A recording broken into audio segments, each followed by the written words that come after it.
না মা, আজ আমি তোমার কোনো কথাই শুনবো না। আমি তোমাকে সেই গত সপ্তাহ থেকে বলছি, তুমি রোজ আমাকে বলছো আজ নয় পরে। তুমি তো এই গত পরশু সোমবার স্কুল থেকে ফেরার পথেও বললে যে বুধবার অর্থাৎ আজ আমাকে পিৎজা খাওয়াবে। আমি কিচ্ছু জানি না, আজ আমি তোমার আর কোনো কথাই শুনবো না।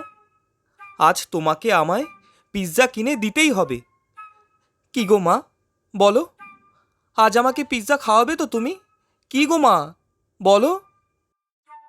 বিমলা মিত্র। এই শোন খোকন, তোর যত বায়না যত আবদার সব মাকে দেখলেই মনে পড়ে, তাই না? কখনো সখনো এসব তোর বাবাকেও তো বলতে পারিস। খোকন মিত্র। কেন খামোকা বাবাকে কোন দুঃখে বলতে যাব শুনি? তুমি তো সেই কবে থেকে আমাকে বলেই রেখেছো যে আজ আমাকে পিৎজা খাওয়াবে। বিমলা মিত্র। এই শোন, ঘ্যান ঘ্যান করিস না তো। প্রত্যেক সপ্তাহে তোর এই এক একটা করে নিত্য নতুন বায়না আমি আর পারছি না কো মেটাতে। এরপর থেকে তোর যা যা আবদার রয়েছে, যা যা মনস্কামনা আছে, সেই সব তোর বাবা অফিস থেকে ফিরলে ওনাকে বলবি খন। সারা দিন সংসারের হাজারো কাজ থেকে শুরু করে তোকে বিদ্যালয়ে দিয়ে আসা নিয়ে আসা, সকাল সকাল কাক ডাকতে না ডাকতেই ঘুম থেকে উঠে তোর বাবার টিফিন তৈরি থেকে শুরু করে সকলের রান্না করা, আবার অফিস ছুটির পর বন্ধুদের সাথে আড্ডা দিয়ে সেই মাঝরাতে কখন ওনার গৃহে ফেরার সময় হবে, কখন উনি বাড়ি ফিরবেন, সেই পথ চেয়ে বসে থাকা। তারপর তোকে পড়তে দিয়ে আসা নিয়ে আসা তো রয়েছেই। সংসারের জাঁতাকলে পিষে জীবনটা যেন আমার একদম তছনছ হয়ে গেল। এরপর আবার যদি তুই রোজ রোজ নতুন নতুন বায়না ধরিস, তোর বাবা প্রতি মাসে আমার হাতে যে অতি স্বল্প সংসার খরচ দেন, তার মধ্যে থেকে সেগুলি আমি কি করে মেটাবো বলতো দেখি। এই শোন, আমি আর আজ রাতের জন্য রুটি বেলতে পাচ্ছি না কো। এই বাবু, তুই একটু যা তো আস্থা পিসির দোকান থেকে 20টা মতো রুটি নিয়ে আয় তো। আর শোন, বেশ অনেকক্ষণ ধরেই মেঘ গর্জন করছে। দরজার পিছনে যে ছাতাগুলি রাখা রয়েছে সেখান থেকে একটা ছাতা নিয়ে বেরোসক্ষণ। তা না হলে যদি বৃষ্টি নামে তাহলে পরে তখন সমস্যায় পড়বি। এই বলে বিমলা দেবী ওনার থলি হতে একটি 50 টাকার নোট বের করে ওনার পুত্রের হাতে দিলেন এবং ওনার বছর পঞ্চদশের পুত্র খোকন মিত্র পিৎজা খাওয়ার ইচ্ছা পূরণ না হওয়া হেতু তার ব্যাকুল মন নিয়ে তার মায়ের কথা অনুসরণ করে পাড়ার মোড়ের ঠিক উত্তর কোণ করে বহু বছর ধরে স্থান দখল করে থাকা অশ্বত্থ গাছটির ঠিক পিছন দিকে অবস্থিত আস্তা হাঁসদাদের বাড়ির সহিতি লাগোয়া রুটির দোকানটির উদ্দেশ্যে রওনা দিলেন।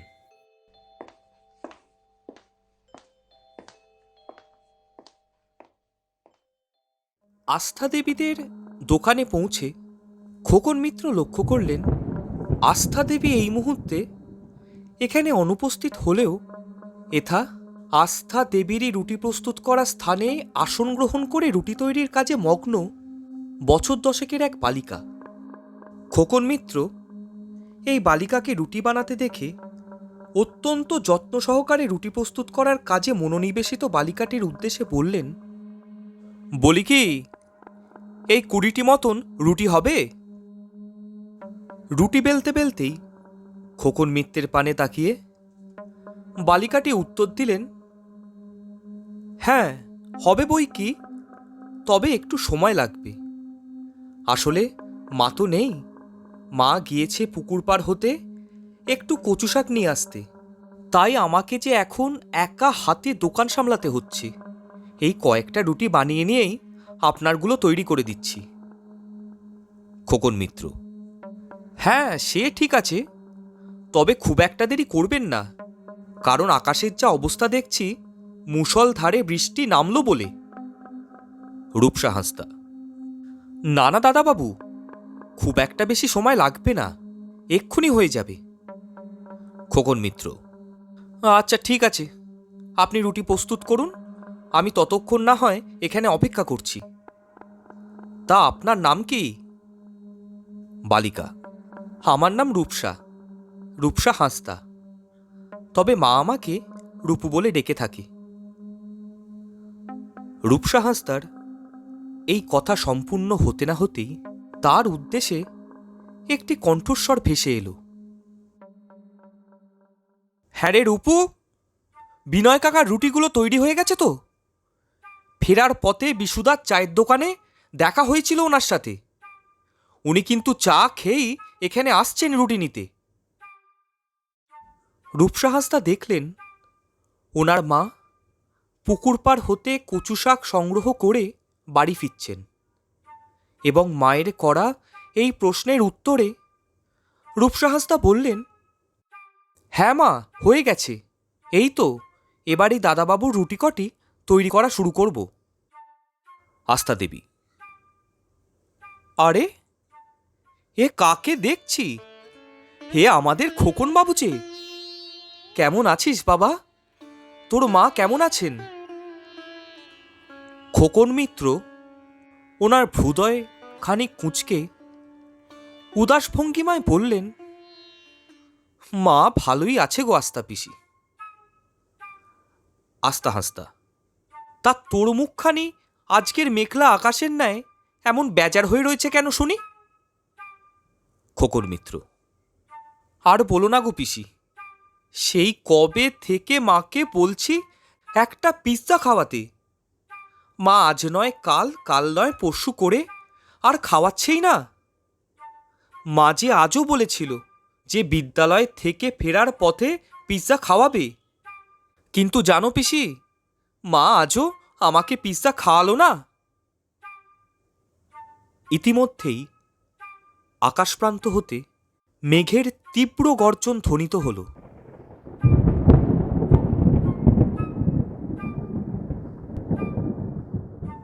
তা শুনে আস্থা দেবী ওনার কন্যার উদ্দেশ্যে বললেন, এই রূপুমা, তুই আর যতগুলো রুটি পারিস তৈরি করে রাখ, আকাশের যা অবস্থা দেখছি আর মেঘের যা তীব্র গর্জন শুনছি, এই যে যখন তখন বৃষ্টি নামতে পারে। আমি গিয়ে আগে শুকোতে দেয়া কাপড়গুলো তুলে আনি, শুকোতে দেয়া কাপড় কয়খান তুলে এসে বসছি আমি রুটি বানাতে। এই বলে আস্থা দেবী তড়ি ঘড়ি ছুটলেন সকালে ধুয়ে বাসস্থানের পিছন দিকে অবস্থিত উঠানটিতে শুকোতে দেওয়া জামা কাপড়গুলি বৃষ্টি নামার পূর্বেই তুলে ঘরের ভিতর আনতে। আর খোকন মিত্র আস্থা দেবীর কন্যা রূপসা হাঁসদার উদ্দেশ্যে বললেন, আর কত সময় লাগবে? ছাতা নিয়ে বেরিয়েছি ঠিকই, তবে আকাশের যা অবস্থা, যদি মুষলধারে বৃষ্টি নামে তাহলে এ ছাতা খুব একটা কাজে লাগবে বলেছে মনে হয় না। রূপসা হাসতা। এই তো দাদাবাবু, প্রায় হয়ে গিয়েছে। খোকন মিত্র। ঠিক আছে, যতটা সম্ভব তাড়াতাড়ি করুন। বৃষ্টি নামার চিন্তায় আপন দুই চক্ষু দিয়ে আকাশের মেঘগুলো ইতস্তত হয়ে পর্যবেক্ষণ করার সময়কালে খোকন মিত্রের কানে ভেসে এলো রূপসা হাঁসদার কণ্ঠ হতে ধ্বনিত হওয়া কিছু শব্দগুচ্ছ। আচ্ছা দাদাবাবু, আপনাকে একটা কথা জিজ্ঞাসা করব, আসলে খুবই যে জানতে ইচ্ছা করছে। খোকন মিত্র। হ্যাঁ বলুন। রূপসা হাসতা। বলছি দাদাবাবু, আপনি আর মা কথা বলার সময়কালে শুনলাম আপনার নাকি অনেক দিন ধরেই খুব পিৎজা খেতে ইচ্ছে করছে। এই পিৎজাটা আবার কি জিনিস দাদাবাবু? খোকন মিত্র। কি বলছেন কি আপনি? পিৎজা কি তা আপনি জানেন না? পিৎজা তো এক ধরনের খাওয়ার জিনিস, ভীষণ সুস্বাদু, আমার তো ফেভারিট। আপনি খাননি কখনো? রূপসা হাসতা। না দাদাবাবু, এই খাবারটির নামই শুনিনি কোনোদিনও। আজ এই প্রথমবার আপনার মুখে শুনলাম। খোকন মিত্র। সে কি? তা আপনার ফেভারিট খাবার কি শুনি? রূপসা হাঁসদা। ওই যে মা আজ যেমন পুকুর পার হতে কচু শাক কেটে আনলো, তেমন মাঝে মধ্যেই নিয়ে আসে কচু শাক সিদ্ধ দিয়ে গরম ফ্যান ভাত। আমার খেতে বেশ ভালো লাগে।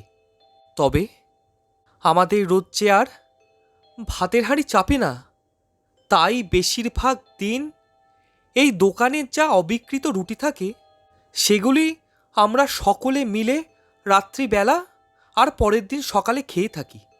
আর সেই 2 বৎসর পূর্বে যখন মামার বাড়ি হতে দাদামশাই এসেছিলেন, তখন উনি বাজার দিয়ে মুরগির মাংস আর কাতলা মাছ এনেছিলেন। বেশ তৃপ্তি করে আমরা সকলে মিলে সেবার খেয়েছিলাম। এই নিন দাদাবাবু, আপনার রুটিগুলো প্রস্তুত হয়ে গিয়েছে। দাদাবাবু, ও দাদাবাবু, আপনার রুটিগুলো নিন। বছর পঞ্চদশে পদার্পণ করার দরুন মনের অলিন্দে সত্য সত্য সামাজিক মূল্যবোধের ও সার্বিক বোধশক্তির সঞ্চার হতে শুরু হওয়ার ফলস্বরূপ বিমলা দেবীর একমাত্র পুত্র খোকন মিত্র ইতিমধ্যেই রূপসা হাঁসদার কথাগুলি শুনতে শুনতে তার জীবনে এত দিন যাবৎ অচেনা অজানা অপরিচিত থাকা কোনো কিছুতে বা কোনো বিষয়ে হঠাৎ করেই তার দৃষ্টিপাত হওয়ার সুবাদে কেমন যেন এক গভীর ভাবনায় নিমজ্জিত হয়েছেন। তাই রুটি প্রস্তুত হয়ে যাওয়ার ফলে রূপসা হাঁসদা তাকে বেশ কিছুবার ডাকা সত্ত্বেও তার সেদিকে খেয়ালই নেই।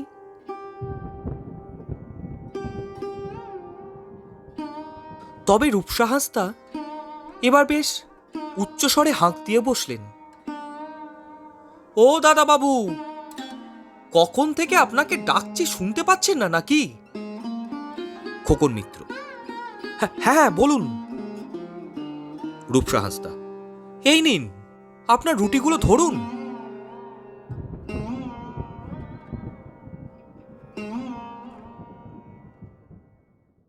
খোকন মিত্র তার থলিতে রুটিগুলি ঢুকিয়ে রেখে রুটির মূল্য প্রদান করে বাড়ি ফেরার পথে অগ্রসর হওয়ার সময়কালে তার মস্তিষ্কে কিছু কথা কেবলই ঘুরপাক খাচ্ছে। তার অবচেতন মন ও বাল্যকাল হতে কৈশোরে অগ্রসর হওয়ার সুবাদে সদ্য পরিপক্ক হতে শুরু হওয়া মস্তিষ্ক যেন তাকে ভাবতে বাধ্য করছে মানব জীবনের, মানুষের জীবন ধারণের, এমনকি সমাজ ব্যবস্থার পর্যন্ত ব্যক্তিবিশেষে পরিস্থিতির নিরিখে অর্থনৈতিক পরিকাঠামোর ভিত্তিতে নির্ধারিত এই সুস্পষ্ট পার্থক্যের বিষয়।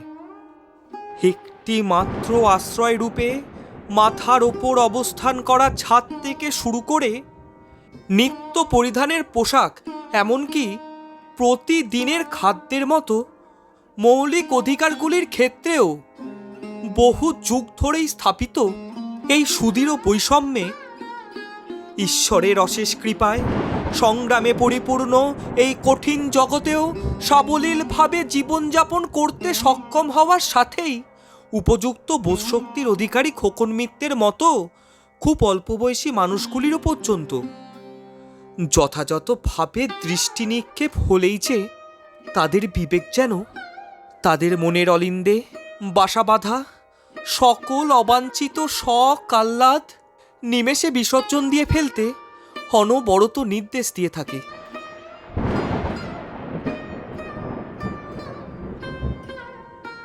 পুকুর পার হতে নিজে হাতে করে কেটে নিয়ে এসে আপন কন্যা রূপসা হাঁসদার জন্য আস্থা দেবীর প্রস্তুত করা কচু শাক সিদ্ধ ও ফ্যান ভাত সেবনের অপার তৃপ্তি রূপসা হাঁসদার অন্তরে পর্যবেক্ষণ করে সচ্ছল খাদ্যাভ্যাস সহ সাবলীল দৈনন্দিন জীবন অতিবাহিত করা খোকন মিত্রের কেবলই একটা পিৎজা কিনে না দেওয়ার দরুন তার মায়ের প্রতি হওয়া অবাঞ্ছিত অভিমান যে তার নিজের নিকটই এখন বেশ অপ্রাসঙ্গিক বলে মনে হচ্ছে।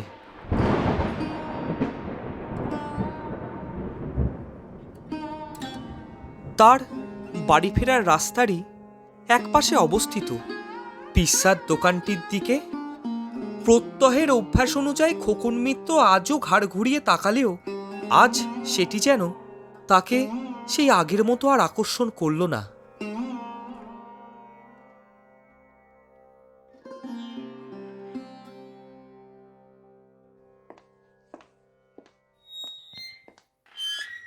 বাড়ি ফিরে তার হাতে থাকা রুটির থলিটি তিনি তার মাকে হস্তান্তর করলে তার উদ্দেশ্যে বিমলা দেবী বললেন, ঠিক সময় চলে এসছিস রে বাবা। এই দেখ, তুই বাড়িতে ঢুকতে না ঢুকতেই কেমন অঝরে বৃষ্টি নামলো। তাও তো তুই যতটা পারিস হাতে হাতে আমার কাজ এগিয়ে দিস বলে আমি খানিকটা নিস্তার পাই। তোর বাবা তো এ জনমে আমার আর কোনো কাজেই লাগলো না। অফিস থেকে ফেরার পথে ওনাকে যদি ভুলক্রমে কোনোদিনও কোনো কিছু আনতে বলে ফেলি, তাহলে তা তিনি সর্বদাই ভুলে বসবেন। আর বাড়ি ফিরে মিষ্টি করে হেসে অবলা শিশুর ন্যায় বলে উঠবেন, এই রে যা, হে হে, তাড়াহুড়োর মধ্যে না একদম ভুলে গেছি বুঝলে। তুমি বরং কাল খোকনকে দিয়ে একটু আনিয়ে নিও গো। পুত্রের সহিত কথা বলার মাঝেই বিমলা দেবী ওনার পুত্র খোকন মিত্রের চোখের কোণে অশ্রু লক্ষ্য করলেন এবং ওনার পুত্রকে বললেন, এ বাবা, এ কি খোকন, তুই কাঁদছিস? কি হয়েছে তোর? ও আচ্ছা, বুঝেছি বুঝেছি, আমি আজ তোকে পিৎজা কিনে দিইনি বলে তোর মন খারাপ হয়েছে। আচ্ছা বাছা, কাঁদিস না, কাল আমি তোকে অবশ্যই পিৎজা খাওয়াবো। বিমলা দেবীর এই কথাটি সম্পূর্ণ হতে না হতেই ওনার পুত্র খোকন মিত্র ওনার নিকট এগিয়ে গিয়ে ওনাকে জড়িয়ে ধরলেন ও বিমলা দেবীর উদ্দেশ্যে বলে উঠলেন, মা, আমি আর কোনো দিনও তোমার কাছে পিৎজা খাওয়ার জন্য বায়না করব না। তুমি আমার জন্য ভালোবেসে যেটাই রান্না করবে আমি সেটাই খাবো। আসলে এই জগতের কোনো খাদ্যই যে আর মায়ের স্নেহ, মায়া, ভালোবাসা, পরিশ্রম দিয়ে তার সন্তানের জন্য তৈরি করা খাবারের স্বাদের ধারে কাছেও আসে না।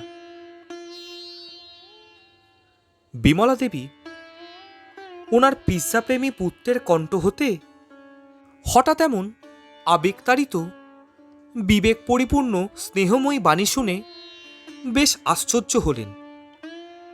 তিনিও ওনার পুত্রকে জড়িয়ে ধরলেন আর জানালা দিয়ে বাইরের প্রবল বর্ষণের পানে তাকিয়ে রইলেন।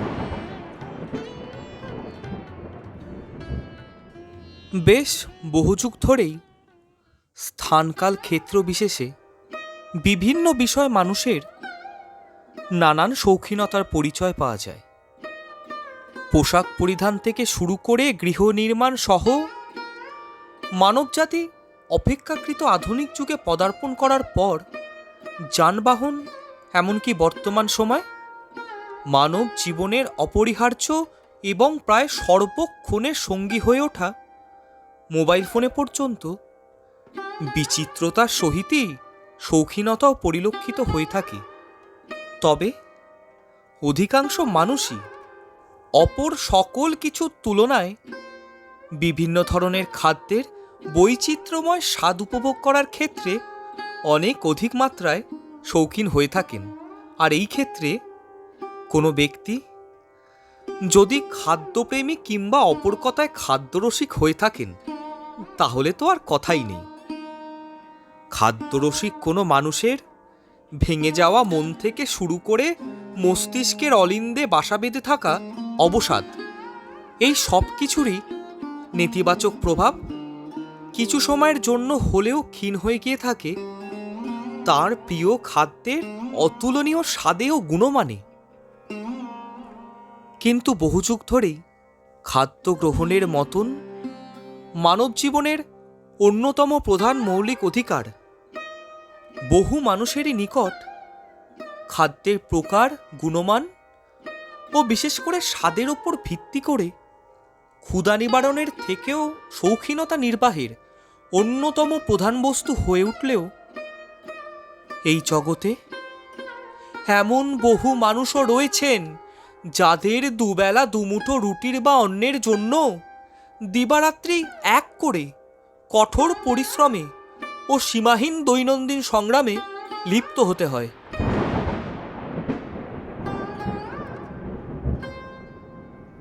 এই মানুষগুলির নিকট যে খাদ্যের স্বাদ উপভোগের থেকে অনেক বেশি গুরুত্বপূর্ণ প্রতিদিনের ক্ষুধা নিবারণ। অন্ন, বস্ত্র, বাসস্থানের ও শিক্ষা, স্বাস্থ্য, কর্মক্ষেত্রের মতো মৌলিক অধিকারগুলি হতে পরিস্থিতির শিকার হয়ে ও অর্থনৈতিকভাবে কিছুটা বা কিছু ক্ষেত্রে অনেকটাই পিছিয়ে পড়ার দরুন বঞ্চিত মানুষগুলির নিকট অত্যন্ত সুস্বাদু ও বহুমূল্য রকমারি খাদ্যের সাহায্যে সম্পূর্ণরূপে গুরুত্ব ও উপভোগহীন। তাদের ক্ষুধা নিবারণের দরুন দুবেলার দুমুঠো অন্নই যে তাদের নিকট তাদের প্রত্যেকটা দিনের সর্বশ্রেষ্ঠ প্রাপ্তি।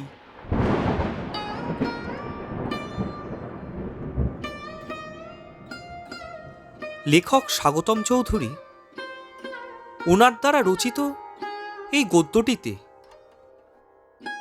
দুটি ভিন্ন পরিবারের অর্থনৈতিক পরিস্থিতির তারতম্যের দরুন সেই পরিবারদ্বয়ের দুই সন্তান খোকন মিত্রের ও রূপসা হাঁসদার খাদ্য সম্বন্ধে পৃথক ধারণা এবং খাদ্যাভ্যাসে ব্যাপক তারতম্য লিপিবদ্ধ করার মধ্য দিয়ে অর্থনৈতিক পরিস্থিতি ভিন্ন হওয়ার দরুন খাদ্য গ্রহণের মতো মৌলিক অধিকারেও বৈষম্যের স্পষ্টতা তুলে ধরেছেন।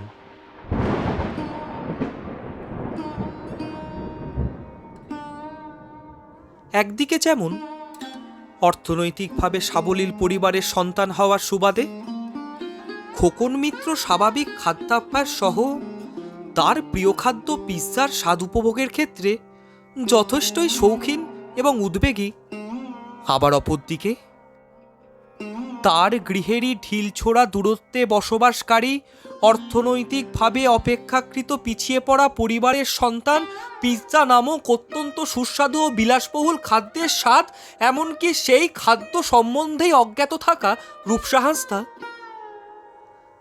তাদের রুটির দোকানের অবিকৃত রুটি কিংবা কখনো তার মাতার হাতে রান্না করা কচু শাক সিদ্ধ ও ফ্যানভাতের স্বাদেই তৃপ্ত ও সন্তুষ্ট। অর্থনৈতিক পরিস্থিতির পার্থক্যের ওপর ভিত্তি করে মানুষের অন্যতম প্রধান মৌলিক অধিকার খাদ্য গ্রহণে, খাদ্যসূচিতে কিংবা খাদ্যাভ্যাসে বহু যুগ ধরে স্থাপিত এই সুস্পষ্ট বৈষম্যের দিকে দৃষ্টি আকর্ষণের দরুন লেখক স্বাগতম চৌধুরী ওনার দ্বারা রচিত এই গদ্যটির নামকরণ করেছেন যে কোনো খাদ্যেরই অন্যতম প্রধান বৈশিষ্ট্য স্বাদের আদলে।